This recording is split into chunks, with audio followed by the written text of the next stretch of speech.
Welcome guys to Zawi. Those joining us for the first time, you are welcome. My name is Cecilia. Today I'm in my kitchen. I don't have much to say, but it's just a one video. We're just gonna have a chit chat, just girl talk, right? Yeah. Well, I just want to show you what I bought. I have some vegetables here I bought from a Chinese grocery store. They call it Chinese broccoli. I love it, guys. It tastes really good. If you have never tasted it, I'm sure you'd wanna go and try to buy it and cook it. So I'm just gonna wash it. I'm not just on the vegetable, guys. Before we cook vegetables, how many of you wash their vegetables or they don't wash because they think they are getting them from the grocery store, so it doesn't really matter? I wash my vegetables, and I think it's a good idea to wash your vegetables. And I find some people prefer to wash their vegetables after they cut them, but I would rather wash them like this, thoroughly, at least opening all the folds and to make sure if there's any dead insects, they don't show up in my cooking. So yeah, I know I'm washing them a bit faster than I would, because I don't want this video to be too long. I prefer to wash my vegetables like that. And don't be running water like this when you wash the vegetables. It's gonna waste a lot of water. I know in a lot of countries, guys, there's not enough water, so you can't afford to waste water like this. It would be better to put water in the sink and then use the same amount of water to wash the vegetables, and then maybe you can always rinse them you can throw away the dirty water, and then you can rinse them. But I think, in my opinion, I think it's best to wash them before you cook. And so this is done. I leave them here to drain a little water. This is another thing I bought from the grocery store. You know this. This is a taro root. A taro root. In Africa, I think they call it dumbe or something like that. I'm not sure. I eat a lot of this taro root. It's supposed to be healthy. I am told, I'm not sure how authentic this information is, that it's high in starch, but it's got a low glycemic index, which means it doesn't spike your sugar levels. So I try to, and other health benefits too. So I try to eat, I can't say a lot because, I try to, create some variety in my dishes. So I used to buy this, and when I bring it home, after a couple of days, you find the ends are dry, and before you cook it, you'd have to cut it off. It's so dry, like rock dry, guys. So I was shocked this day when I went to the store. You see how they had it wrapped up. I think they figured that a lot of people may have been complaining about that dryness at the end. So maybe by wrapping it in plastic, they were trying to preserve the moisture and prevent some evaporation. So I find it still good even after 3 days of buying this from the grocery store. It's still soft. So I think wrapping it in the plastic does help. I don't want to take too long to cook it because I find in a couple of days this thing rots, So the way I cook this is to just boil. I would wash it first, like I said. I always prefer to wash my vegetables, right, before cooking them. So, because I have my vegetables there, I'm going to peel this off. kind of hard, but I will peel it off faster than you think. You see that they come in different varieties, this taro root or whatever they call it. And you see this one in particular has that purplish grain, or I don't know, weave on it. I don't know what to call it. And this is how I know which one to pick in from the grocery store.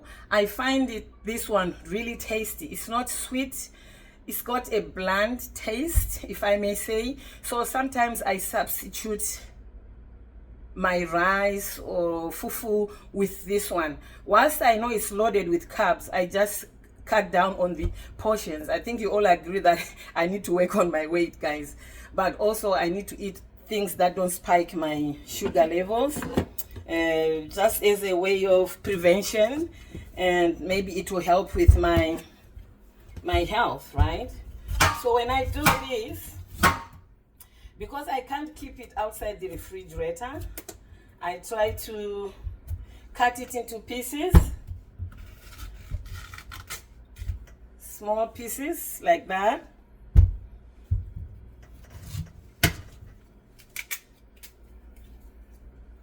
Now, there's another story I want to talk about, ladies and gentlemen, if any of you may be listening, but this is meant for the mature girls and those who must marry again, I'll say. Those of us who must marry again. I think most of us, girls, have noted that lately there have been a lot of scams coming up on you know, in the news, on internet, about women who are retired, who are mature, who are in our age group or even older, who have been scammed of all their pension, of all their life savings, because they trusted somebody with love. Guys, I don't know how to say this. If you must really remarry, if you must, I'm saying, because not everybody wants to get married, right? And that's no problem. But if you want to remarry, I'm sure it's good to be wise and use a lot of good judgment with the move. Why? Because I've known a lot of families whose parents, maybe with children, parents were doing well, they have properties, they have savings, and you name it. God, you know, sometimes, you know, tragedy hits family. Maybe there's a death, one of the spouses. If it's a man, then obviously the property and all the savings is left with the wife, of course, because they were married, right? And now they also have the kids to take care of. For the reason of wanting to marry again, a lot of women, I'm not saying everybody, a lot of women find themselves marrying again, but without putting much thought into it. And I'm just saying, maybe if you need to remarry, if you have anything like that, it's a very important topic that I thought maybe the school curriculums should have had to bring up some. I don't know if they do, maybe because it's been a long time since I've been in school. People must use wisdom. And for those of you who didn't know, I know a lot of women are quite smart and they know if you ever decide to marry and find yourself in such a situation, I would suggest that get a family lawyer, right, to draw up for you some kind of agreement. I think they call it a prenup. I don't want to delve into prenups, but it is what it, I think it's one of the documents a lawyer would help you with to draw up, so that when you get into this marriage and should anything happen, God forbid, you don't end up losing everything or losing half of what you and your previous partner, spouse, or husband may have worked for the entire life, right? And yet you have kids to take care of. Whereas still, I think I've had some people who have ended up even paying child support for the child of the man that they married because they were not smart from the word go. We don't know these people who are coming into your lives, right? I guess they are divorced or they are widowed, whatever the reason is. You don't really know them until you get to know them. So don't be out there making yourself vulnerable and acting like a child, and then in the end you lose everything, guys. Find a lawyer. I know you have to pay a lawyer. It's expensive.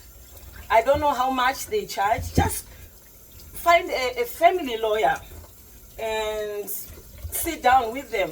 Tell them your plans, what you have, who your partner is, and I guess they're gonna have one or two words of wisdom for you.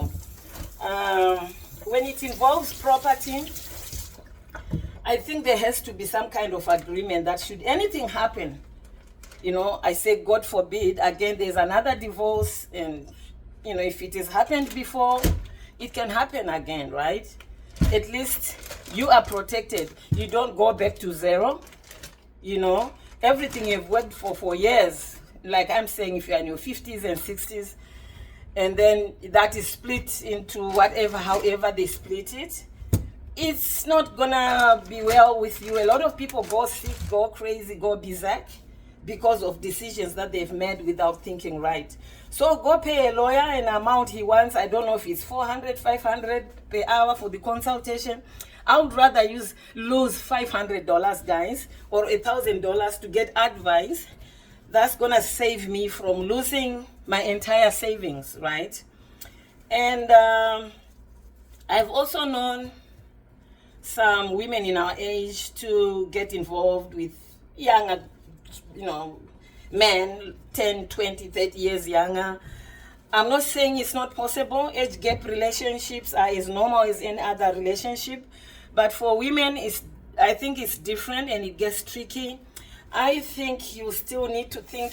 A lot of family members would see this, and usually they come with good advice, and it's a sad thing that most people don't want to believe what their family members will advise them. But honestly speaking, it's sad when you hear these stories. And I also think that a lot of women make a mistake that when they meet a man and they are doing well, they are wealthy, they have businesses, they have properties, they have you name it, they are going to use that to kind of show off to the other party.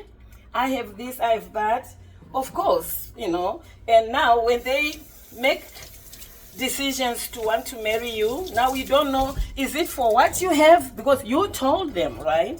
Is it for what you have, or it's genuine love, So, guys, be wise, right? Use your common sense, use your logic. Don't rush into these things. Take time to know the other person. And like I said, if I were you and you trust so much in the relationship, I would still consult somebody who knows, like a professional, like a family lawyer. They'll give you proper advice to move into your property, into his, or leave your properties and go find a brand new property and leave these already acquired wealth behind with a written document. Should anything happen, should there be another, then you have somewhere, you have a fallback on, right? He also has a fallback. I'm not trying to get women to, no. It has to be a fair game. That they also have a fallback on, and then you also have a fallback on, because in most cases, these men, they also have families of their own who I think they would also want to have to protect any wealth acquired for. So if somebody says no to a prenup or whatever the lawyer suggests for you, then for me that would be a red flag. Don't be so desperate, guys, that you lose your senses and jump into agreements and you name it. Get some advice, some professional advice. I don't know, I can't tell you about prenup agreements because I'm not a lawyer, but all I know as a layman is you have to be smart about it. Get a lawyer to advise you accordingly, because every situation is different, right? And I'm not saying men do this to women. Even there are also women who do this to men, right? So play it safe, guys, is my advice for today.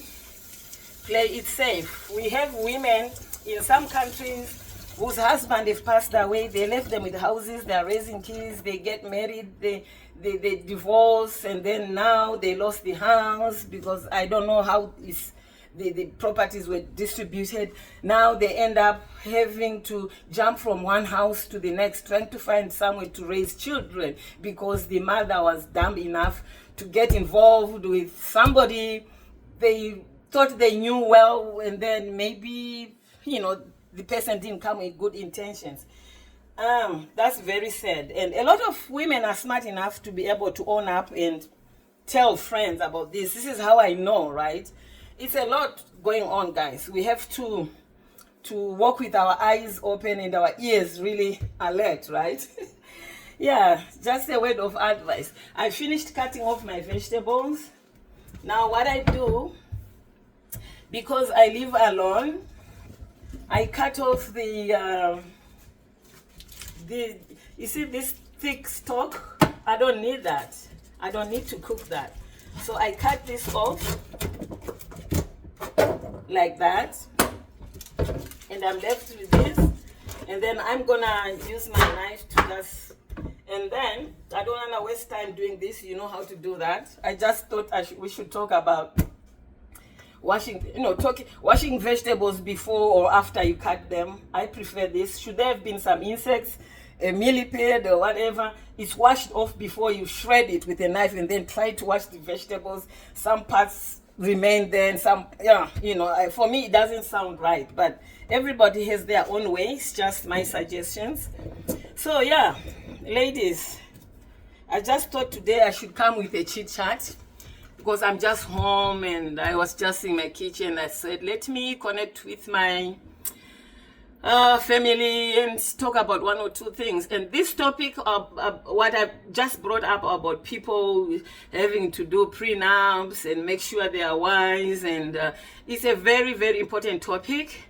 Unfortunately, I can't make it into a real topic because I'm not knowledgeable enough about how these prenups go about. All I'm saying is get professional advice before you jump into signing marriage contracts with people you have met in your 50s. It's different when you marry young and there's nothing and it's genuinely for love. But in your 50s, this person already knows you have a house there, you have a business there, you have a nana, because you've been saying it, you think you're showing off, but now they're strategizing, right? Be careful, women, be careful. Just draw up, go to the lawyer.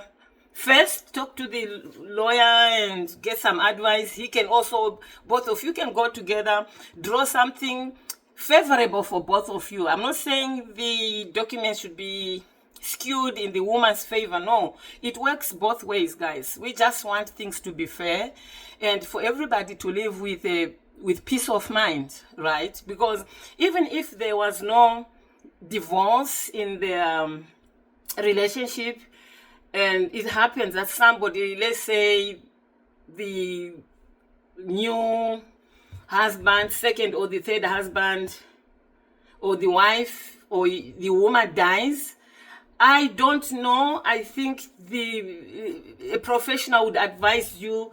I think there's things like ideas that surviving spouse inherits everything, and then this surviving spouse is not the blood to your children. So I think all those things have to be, the lawyer will know better. All I am saying, guys, let's go and get to consult and get proper advice and live with peace of mind to protect both the other party and protect you. Why doesn't the other party want to be protected? Because they've also worked hard, right? So if one of you is no to this, I think, you know, I will be raising my eyebrows. So that's for it, guys. Thank you for joining me today. Please share my videos, subscribe and comment. I find a lot of you haven't been commenting. A few views, but I hope you will share my videos so that we end up getting more and more views, and so I can keep posting more videos for you, maybe even more interesting videos. If you have any suggestions about what videos you want me to talk about, just put it in the comment section. That's it for today. Bye.